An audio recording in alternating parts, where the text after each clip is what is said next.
तो कांग्रेस की विधायक प्रतिमा कुमारी दास इस वक्त हमारे साथ मौजूद हैं। आप लोग इंतजार कर रहे हैं राहुल गांधी का और तमाम नेताओं के यहाँ पहुंचने का, लेकिन चूंकि आप तो बिहार से विधायक हैं, तो ये मुद्दा कितना बड़ा और कितना प्रभावी साबित होने वाला है बिहार के चुनाव? देखिए, ये मुद्दा सिर्फ वोट दे डालने का नहीं है, बल्कि वो संवैधानिक अधिकारों से वंचित करने की जो बीजेपी इलेक्शन कमीशन के माध्यम से जो कवायद शुरू किया है, ये वो मुद्दा है। जनतांत्रिक जो लोगों का एक अधिकार मिला हुआ है, उसको ख़त्म करने का जो प्रयास ये इलेक्शन कमीशन के द्वारा भाजपा कर रही है, ये मुद्दा है। और मुद्दे की बात ये है कि बिहार में बेरोजगारी बहुत है, बिहार में महंगाई है, भ्रष्टाचार है, प्रशासनिक भ्रष्टाचार से जनता कराह रही है। दूसरी बात है कि अपराध बढ़ा हुआ है, पुलिसिया दमन ज़्यादा बढ़ा हुआ है, लोगों के साथ मार पिटाई, एफआईआर दर्ज तो नहीं किया जाता है बिना पैसों का, ऑफिस में जाइएगा बिना चढ़ावे का काम नहीं होता है, सरकारी योजनाओं में लूट मची हुई है। तो ये सब चीज़ों को दबाने के लिए, ताकि लोग इस चीज़ों से ध्यान भटकाने के लिए एसआईआर लाया गया। यदि 65 लाख वोटर फर्जी हैं या थे, तो फिर 65 लाख वोटरों ने लोकसभा में वोट दिया है और जितने एमपी जीत के गए वो सब फर्जी हैं। तो ये बहुत बड़ी बात है, बहुत बड़ा मुद्दा है। और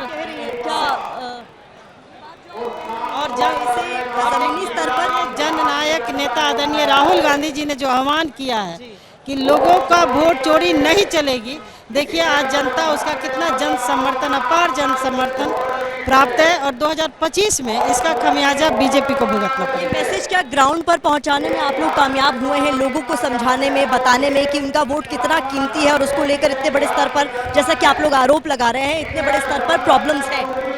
जी बिल्कुल, अब सब लोग जागरूक हो गए। मेरे विधानसभा क्षेत्र में 2 जीवित लोगों का, एक नवल यादव जी हैं, एक विनोद राय जी हैं, दोनों को मृत घोषित कर दिया गया।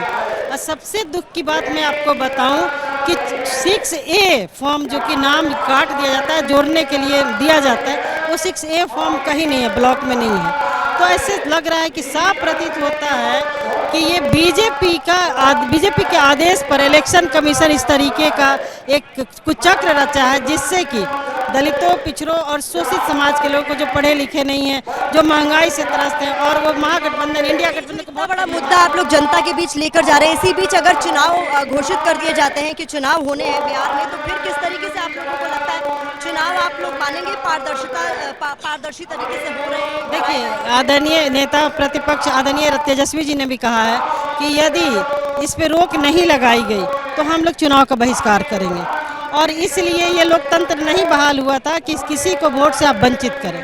तो इससे साफ प्रतीत होता है कि ये लोग संविधान को मानने वाले लोग नहीं हैं, संविधान को कुचलने वाले लोग हैं, और ये चाहते हैं कि संविधान को कुचल करके हम राज करें।